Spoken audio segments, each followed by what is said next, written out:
you all for sitting and waiting for your late lunch. What I thought I would talk to you today about is departures in my career, how I went from the campus to the crime scene to creative writing. I was asked this question when I was invited to be a speaker here, and this was my answer. Taking off in a new or different direction is how I define departure. And in my career, I do see dead people. The focus of my career has been bones. And what appeals to me about bones is that they are physical evidence. I can measure them, I can weigh them, I can observe them, but they are also people. I can tell a lot about people from the skeleton. But I started out my career interested. I can also tell what's happened to people, what trauma they've experienced, if it shows up in their bones, what their health history is, some of the perpetual habits they might have had that left their marks on the skeleton. But I started out being interested in ancient populations, so I was in bioarchaeology, looking at very old skeletons. So I spent the early part of my career in academia, in teaching and doing research in bioarchaeology. But one day in the 80s, a detective came to me and he asked for help on the case of a little girl who had gone missing. 3 months later, her little skeleton was found. I was asked to go to the crime scene and to help identify her and figure out what had happened to her. And the relevance of that really impacted me. I liked the fact that I could give answers to families and that I could testify in court. So I retrained, because there are a lot of skills and methodologies involved in forensic anthropology that are not involved in bioarchaeology. Going to crime scenes and processing those scenes according to specific protocol, maintaining chain of custody, documenting everything that I observe and measure and see on the bones, because ultimately it may end up in court. There are also a lot of things that you might be asked to do or look at in forensics that you don't look at in archaeology, such as decomposed, dismembered, mummified, mutilated bodies. You might be asked to look at bullet trajectories in order to reconstruct the pathway of the shooting. Exhumations, which typically aren't part of archaeology. These can sometimes be tough, especially if a lot of time has passed, and you may not even know where the coffin is if records are bad. Sometimes we have a clue, which makes it a little easier to find the coffin than in some cases than in others. So I retrained, and I took my boards, became certified by the American Board of Forensic Anthropology, and for many years continued to do that part of my work.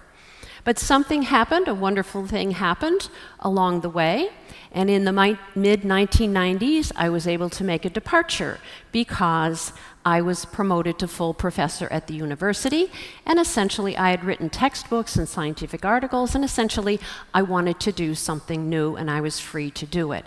So I thought I would try my hand in the world of crime fiction, and I created the character Temperance Brennan and began writing novels.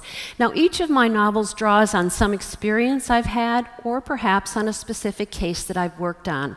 The first one was based on a case I did for the Laboratoire de Sciences Judiciaires de Médecine Légale in Montreal.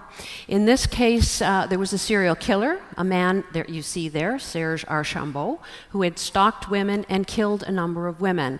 By the way, if you don't read French there in that headline, le psychopathe, that means the psychopath. So as I was asked to work on one of his victims, and it wasn't so much a case of ID, but of the pattern of dismemberment. He had dismembered her and buried her in 5 locations.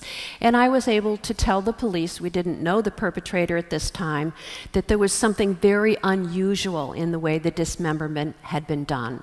So I thought, well, this is a good core idea for a crime fiction novel, and I drew on that, changing, of course, all the names and the dates and places for both ethical reasons and legal reasons. But I don't just work, and I continue to consult as a forensic anthropologist, I don't just work for big official government labs, I also do what I think of as private cases. My book, Death du Jour, for example, is based on a case I did for the Catholic Church. The Archdiocese hired me to exhume and analyze the remains of a woman who died in 1714, who has now been proposed for sainthood. And that's one of the first steps, if you think you have remains, to verify that you have the real remains. So I drew on that experience for the book, Death du Jour. Fatal Voyage draws on work I've done in the area with the disaster mortuary operational response teams. These are government teams that are brought in at the request of locals in cases of disasters with mass fatalities. Mainly we work on commercial airline disasters. My team worked in Katrina.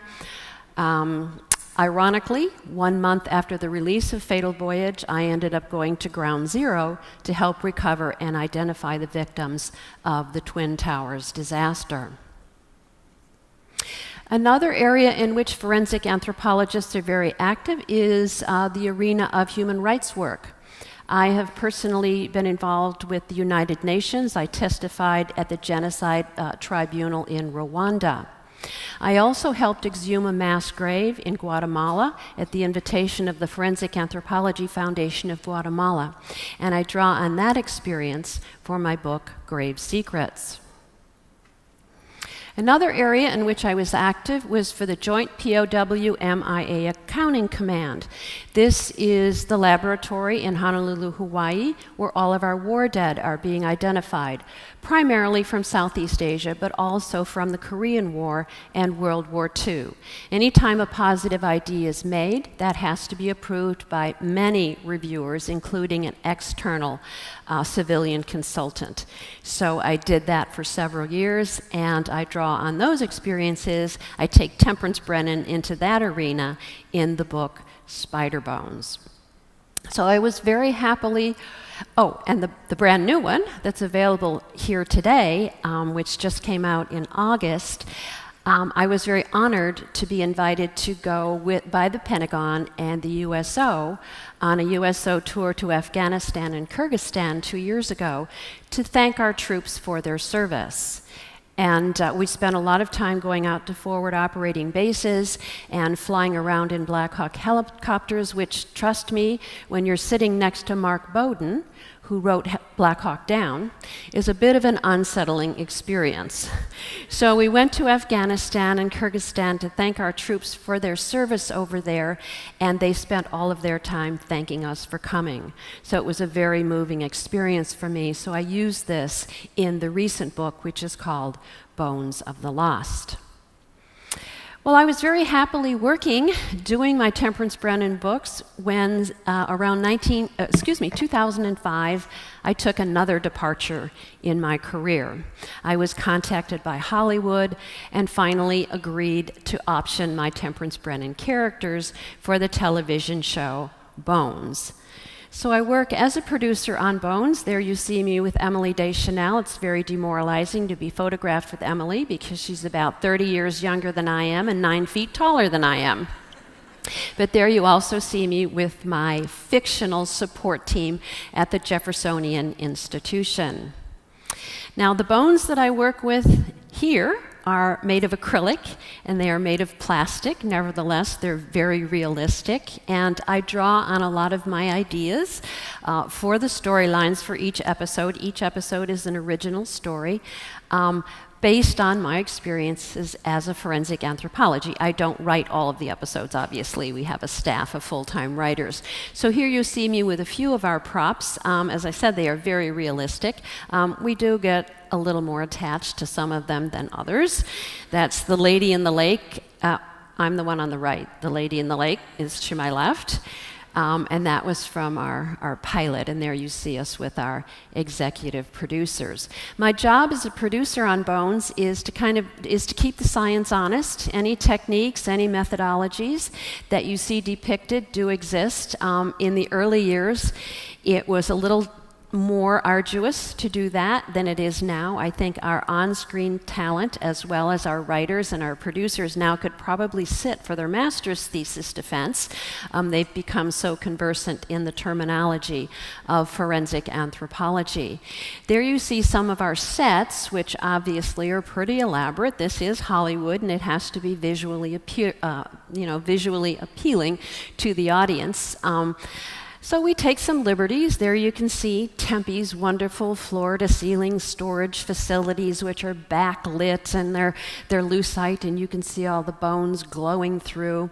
This is my actual lab, my storage room at the lab, where you can see I have wooden shelves with cardboard boxes, and each one of those has a hand-labeled 3x5 index card with the case number on it. So we do push the boundaries a bit for the benefit of television. So we're now in our 9th season for Bones. I have gotten the opportunity to write episodes, which is quite different from writing novels. When I write a novel, I am your classic author sitting at my keyboard all alone in my office. When you write an episode for television, you do it collectively. Once your idea has been accepted by the executive producers and the network and the studio and all the way up to God, I think, has to approve it, then you do what's called breaking the story. You go into the writer's room, and there are these terrifyingly empty boards on the walls, and ours are divided into 6 acts because our show takes place in 6 acts.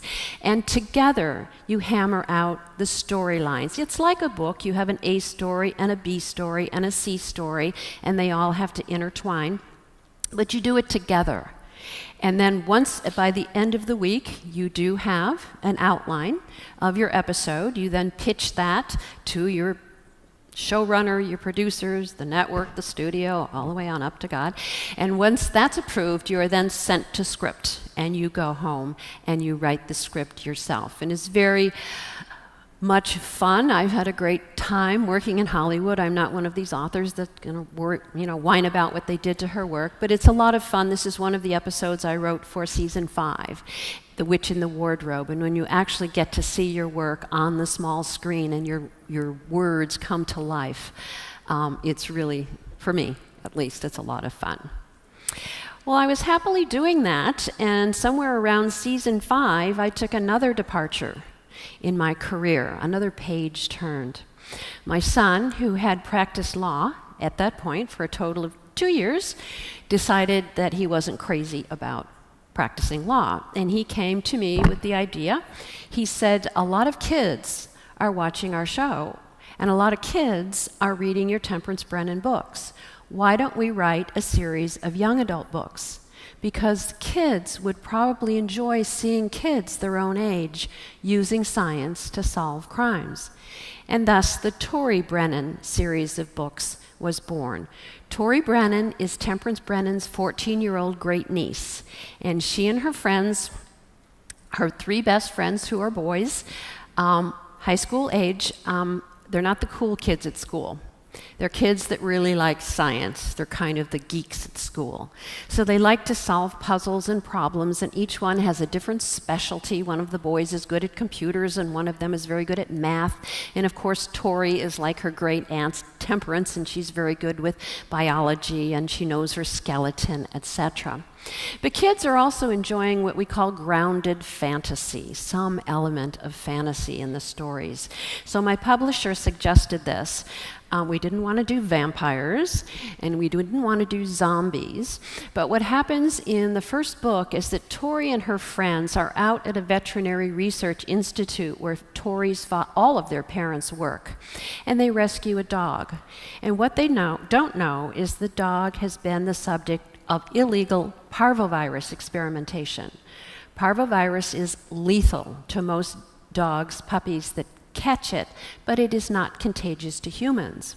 Well, what Tori and her friends don't know is that the DNA in the parvovirus has been altered in these attempts to weaponize it, and it can now jump to humans.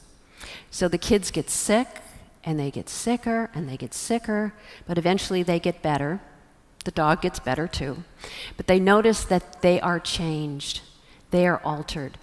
The altered parvovirus DNA has combined with their own DNA.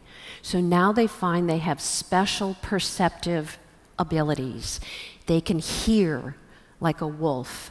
They can smell emotions. They can tell if someone is lying or someone is afraid. They can see beyond the capability of the human eye.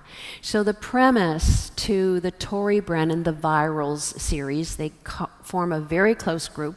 They don't want anyone to know about what's happened to them because they don't want to become the subjects of experimentation or observation. So they call themselves the Virals. And they use science at a high school level and these special abilities to solve cold cases. And some of those cold cases involve skeletons. Now, if you want to know why the monkey is in there, you're going to have to buy the book. So there are 4 of those out there now, Virals, Seizure, Code, and the 4th one will be released in March. So I was also asked this question when I was invited to be a speaker here, and I can't really read it from here, but hopefully you can read it back there. And my answer to the question was, go for it. For the older among you in the audience, if you're thinking about taking that course in painting, or you're thinking of learning a new language, or you've got that manuscript half written in your head or half written in the drawer, go for it, finish it. It could lead to a departure in life for you. And you kids out there who are thinking about maybe going on to university, you don't really know what you want to do in life. You don't know what courses to take, what to major in, what to study. Major in what you're good at. Study what you like, because you're not fixed in place. Throughout your future, you may have many, many departures. Thank you.